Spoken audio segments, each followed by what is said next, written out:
Pradilau Channel. Selamat berjumpa lagi di dalam acara Pradilau Channel, channel yang akan secara khusus membahas hukum-hukum yang penting untuk diketahui oleh publik dan untuk melihat bagaimana hukum bekerja di masa depan. Kali ini narasumber yang telah berkenan hadir ke studio Pradi adalah Mbak Risa Artati Amrikasari. Terima kasih. Selamat malam. Terima kasih sudah berkenan hadir di studio. Langsung saja kita mulai. Mbak Risa ini yang saya tahu informasinya dan juga sering membuat tulisan-tulisan yang dibaca juga oleh para mahasiswa. Yang kadang-kadang mereka juga minta bimbingan skripsi atau tesis kepada Mbak Risa. Ada satu hal yang saya lihat sangat menarik dari tulisan-tulisan yang pernah saya baca, yaitu tentang perlindungan terhadap karakter fiksi. Saya jelaskan soal. Iya, itu menarik banget ya sebenarnya ya. Jadi kalau kita ngomongin soal karakter fiksi ini, saya lihat tuh di Indonesia tuh masih jarang gitu ya. Makanya saya waktu itu tesis saya mengambil penelitian tentang itu.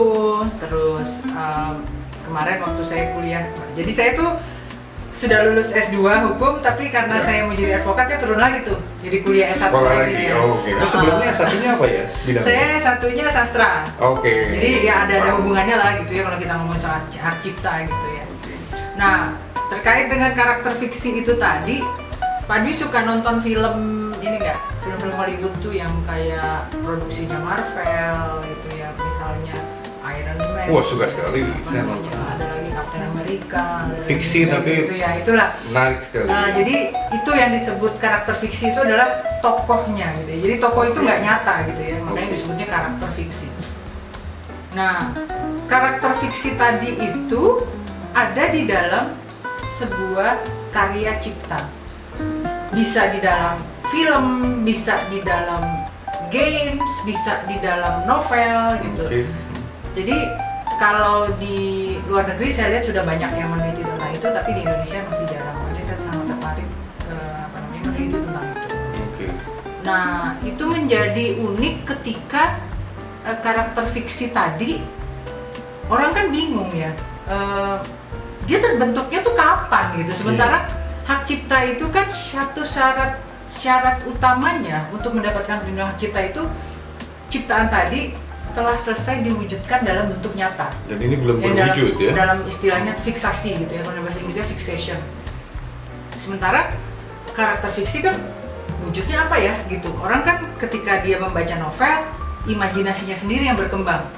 Di dalam novel tadi disebut misalnya, kalau misalnya saya contohin Pak Dwi misalnya, dalam novel tadi itu Pak Dwi adalah seorang laki-laki yang tinggi, kulitnya hitam manis, pakai kacamata gitu ya. Tapi apakah karakter fiksi yang seperti tadi itu bisa dilindungi? Kalau misalnya dia tidak memenuhi syarat, ya dia nggak bisa dilindungi juga gitu. Nah, tapi apa itu? Kalau kita lihat di film-film tadi itu kan sangat jelas gitu ya. Kelihatan sekali perbedaannya antara karakter yang satu dengan yang lain. Dia sangat istimewa. Nggak bisa, misalnya kalau kita sudah menyebut itu Batman, orang pasti sudah tahu, oh Batman tuh yang kayak gini gitu. Kalau Pak Dwi misalnya saya sebut Iron Man, tahu saya. Pak Dwi kan pasti udah tahu Iron Man itu seperti apa gitu. Nah, yang seperti itu kemudian kalau tidak dilindungi secara independen, kan akan banyak orang yang memakai, misalnya contohnya nih ya, dari film-film tadi yang sudah kemudian terkenal, sementara orang kalau misalnya mau bikin film itu investasinya kan besar. Bukan saja dari sisi produksi, tapi juga dari sisi promosi.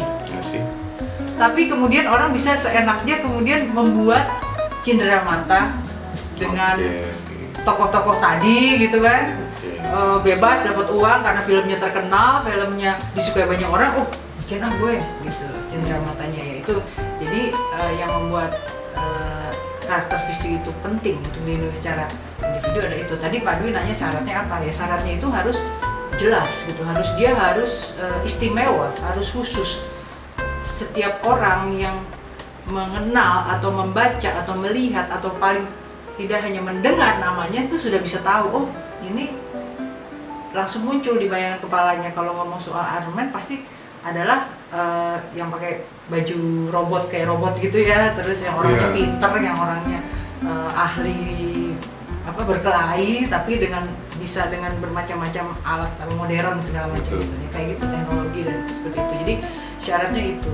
Jadi dia harus bisa menonjol. Tidak bisa misalnya dalam satu karakter, dalam satu karya cipta, misalnya kita sebut saja film nih karena kita ngomongnya film. Dalam film itu kan banyak tuh. Ada peran utama, ada peran pembantu ya. Lalu ada juga yang cuman warawiri itu apa sih sebutannya? Ya gitulah pokoknya ya. Itu nggak bisa. Kalau yang model-model yang standar yang kayak gitu kan banyak gitu ya. Jadi biasanya juga dia adalah peran utama. Oke. Peran utama itu Pak De mungkin masih ingat ya, ketika kita menangani kasus Paraden. Ya, saya ingat. Itu kan kita sangat ingin agar si Unyil bisa dilindungi secara independen. Itu karakter fiksi itu. Iya. Kategorinya. Iya. Tapi dia bentuknya karakter fiksi, tapi dia juga memiliki perlindungan tersendiri karena dia bentuknya boneka. Oke. Gitu. Jadi saya sangat tertarik kenapa ini tidak di Indonesia belum dilindungi gitu. Padahal kalau kita tahu sekarang ya dengan kemajuan teknologi, banyak juga anak-anak muda kita yang kaum milenialnya kita nih yang udah bisa bikin games gitu ya. Gamesnya mereka itu kan juga banyak yang terkenal gitu. Ketika terkenal tadi pun kemudian banyak orang jadi pengen bikin cindera matanya. Sementara dengan membuat cindera mata itu orang-orang dapat uang. Betul. Dan yang menciptakan harus bisa mendapatkan keuntungan lebih dulu gitu loh. Yang membuat cindera mata harus minta izin kepada yang menciptakan. Lebih dalam dari aspek hukum, apa kekurangan yang perlu diperbaiki dari undang-undang hak cipta yang kita punya? Undang-undang hak cipta kita itu hanya melindungi ciptaan tertentu dalam bentuk buku, film, artikel. Tapi kalau artikel nggak ada ininya ya. Games gitu ya, video games itu. Tapi dia tuh karakternya dilindunginya masih tergabung di dalamnya, jadi satu gitu. Sementara kalau misalnya seperti buku gitu ya, dia nggak dilindungi sendiri, bukunya dibajak, dia bisa bajak ikut. Tapi orang kalau misalnya mau mengaitkan itu secara langsung, jadi harus mendaftarkan merek misalnya, gitu loh. Jadi masih terlalu banyak orang harus mengeluarkan uang untuk melindungi karakter ini di Indonesia. Makanya kalau para pencipta film yang dari luar negeri itu, setiap karakter fiksinya mereka sudah dilindungi di sana. Kita tahu kan kalau karakter fiksi, kalau hak cipta itu lahirnya secara deklaratif, jadi otomatis dia terlindungi. Tapi kan karena ini untuk industri, jadi harus terdaftar, harus dilindungi gitu ya. Lebih jelas. Ya, lebih jelas. Tapi kalau mereka masuk ke Indonesia, jadi mereka harus daftarin tuh semuanya. Gitu.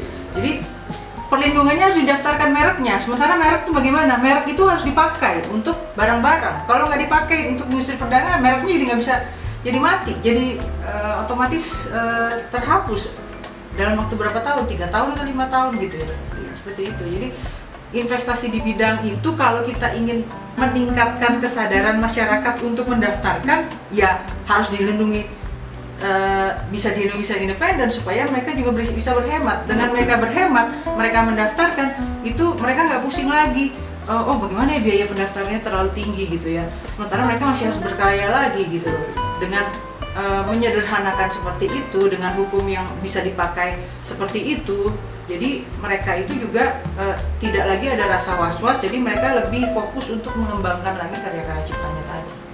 Sebelum ditutup, barangkali bisa dijelaskan apakah dari sisi pandang ekonomi ini menjadi bisa menumbuhkan sesuatu pendapatan buat orang yang bisa melahirkan satu karakter fiksi, dan apakah metodenya seperti apa, royalti atau bagaimana dengan Sangat bisa sekali gitu ya. Contohnya nih yang pernah saya teliti juga itu ya, tapi agak panjang nih Pak Di. Jadi kebetulan waktu saya skripsi itu sedang ramai-ramainya kasus film Benyamin yang diproduksi oleh Falcon gitu ya. Jadi dia di reproduce gitu. Nah, Ada sengketa deh, saya pernah baca di Iya, satu harian ada sengketa itu. jadi kalau itu nggak kan salah. Benjamin Biancarok itu sudah pernah diproduksi dulu gitu ya. Oke. Nah kemudian diproduksi lagi sekarang gitu. Itu ada gugatan ke pengadilan niaga oleh Pak Syahrul atau siapa gitu namanya. Diumumkan di koran ya. Iya, dia juga dia merasa itu kan ciptaan saya gitu. Itu ciptaan saya, kenapa dia nggak minta izin saya gitu untuk membuat film tadi gitu. Kenapa dia harus repot seperti itu? Ya karena kalau dia dimintakan izin dia akan minta bayaran dong, gitu kan gitu. Itu jelas kaitannya dengan tadi perekonomian dan menghasilkan income buat para penciptanya tadi gitu. Oke. Makanya dia terus dia mengajukan gugatan ke pengadilan walaupun dia akhirnya kalah gitu karena memang dari sisi kekuatan pembuktiannya dia sebagai pencipta memang tidak kuat karena kalau dia menggugat mengenai hak cipta film jelas tidak mungkin karena yang dia hasilkan saat itu hanya berupa skrip dan skrip itu walaupun dia yang mengatakan bahwa dia menciptakan karakter fiksi Benjamin tadi gitu tetapi itu belum memenuhi syarat gitu. Dia belum jadi gitu. Kalau dia belum jadi dia siapapun bisa membayangkan Benjamin itu seperti apa gitu. Dia baru jadi ketika udah di film. Nah, inilah Benjamin itu.